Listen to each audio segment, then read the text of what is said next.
Let me hold this thing, man. Hey, man, it's your boy Do It All from that legendary hip-hop group Lords of the Underground. Shout out to the hip-hop junkies. When you want a new venue, a new area, a new platform to be heard, to have hip-hop being heard, be a junkie, man. Get addicted. Hip-hop junkies. Holla at your boy, 211.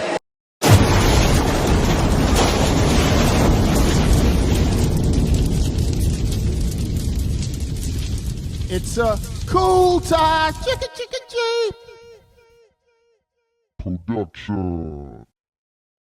The words are so exciting with the DJ on the table. More love is always flying with a strap and the cut. Then you get up, proceed to move your butt crossways. MC's Ultra. MC's Ultra.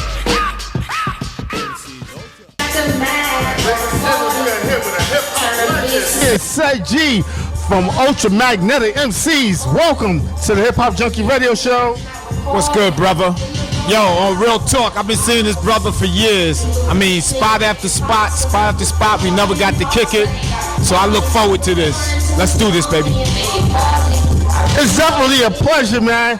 As well as a coincidence, I was pumping Ego Tripping, man. Oh my gosh, man. I was pumping that actually a few days ago. Let's talk about that song. How did that song come about, man? Well, actually, me and Keith did a joint called To Give You Love. And what actually happened is because we was inexperienced in the studio, especially, you know, as a young producer. So we went into the studio, you know, they had the big speakers and the record was raw and nice the way we had it. But then the engineers started putting all these effects and sounded crazy, spectacular in the studio. And we was like, oh yeah! Then we got it home and it didn't sound so good. So we were stuck because we was committed to pressing up 5,000. We had the orders already done. You know, we was doing this independent. We did this independent. We did it cash out our own pockets. So we was gonna lose a lot of money. So what I did, we still had like 2,500 left to press. I was depressed and I went up the block. You know, I was raised on the 9 in the BX, Washington Ave. And I forgot who was rocking that night. But I was out there and he started spinning Substitution and the crowd just started breaking their necks, whopping. And I was like, you know, I was analyzing, I was like, I gotta take that into the lab. And that's how it happened. Then I told Keith. Keith said, yo, my cousin got it, and he went and got it, and next thing you know, took it in the studio. Keyboard Money Mike helped me put it together, and that was that. Is it true that Leo Cohen was gonna sign y'all? To be honest, I always like to say in my life that I would never even change my mistakes. That was the biggest mistake we made. Leo Cohen understood what Ultramagnetic was about, streets, whatever, and we made the mistake at the time, not that they were bad, but they were more R&B related. We went ahead and we signed with Uptown Management, Andre Harrell, and they was more New Jack Swing, R&B, and we kind of got lost in the shuffle there. So in the retrospect, Leo called my house. I don't even know how he got my number. Then he turned around and called Keith after that. We don't know how he got our numbers. Wow. Yeah. Now, not only do you rap, you DJ, and you also behind some of the biggest songs, right? Production-wise, right? Yeah,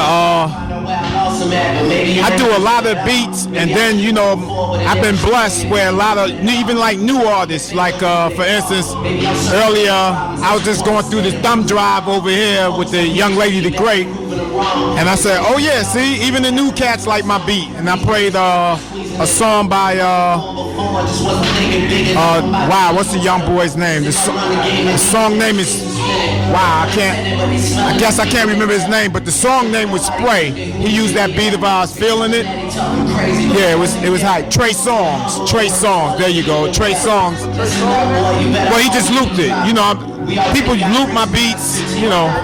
Then, you know, I've done tracks for like KRS-One, Bridges Over, Soul Beats to Dougie Fresh. You know, I produced the first West Coast, East Coast battle rap record with Tim Dog. Fuck Compton.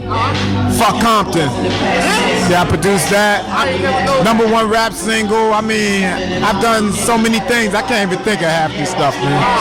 Yeah, but I actually was a DJ before I started rapping. Like, Keith was rapping and he had another partner, but the kid was like a little headstrong.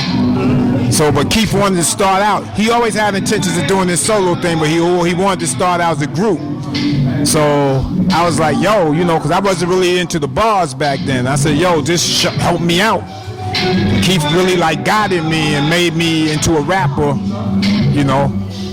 I was more a producer, DJ at first, and then Keith guided me and I became a rapper, and then as time went on, I got better. You know. How do you feel about the progression of hip hop from the time you started to this very, very day? I see things is a little different now, man. Now, a whole lot. Yeah, well, what happened was I actually liked it, but now it seems like it went down, but it was still cool. But now it's getting outrageously down. I mean, cats, what's hurting me is that cats ain't even doing bars no more. They're not even doing bars, you know, they're doing chants. Yeah. 3-word chants, and they stop 6. To me, that's not a rap record, that's just a record. And don't get me wrong, out of the 100% of those records, there's maybe 5 or 10% of them that are hot, but the rest is just pure trash. You know, nothing could be all bad. A broken clock is right 2 times a day. So it's some good, but it's just the progression of it where it's really losing the art form and it's really being dumbed down. And it's like, this is why me and Mikey's doing this tour we doing, the Peace Tour.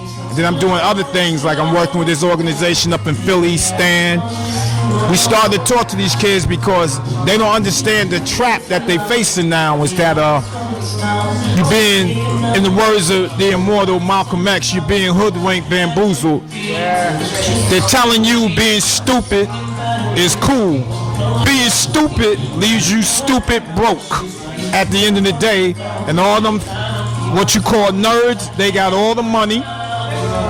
And y'all done fell for the trap. You still on the corner doing small time hustling.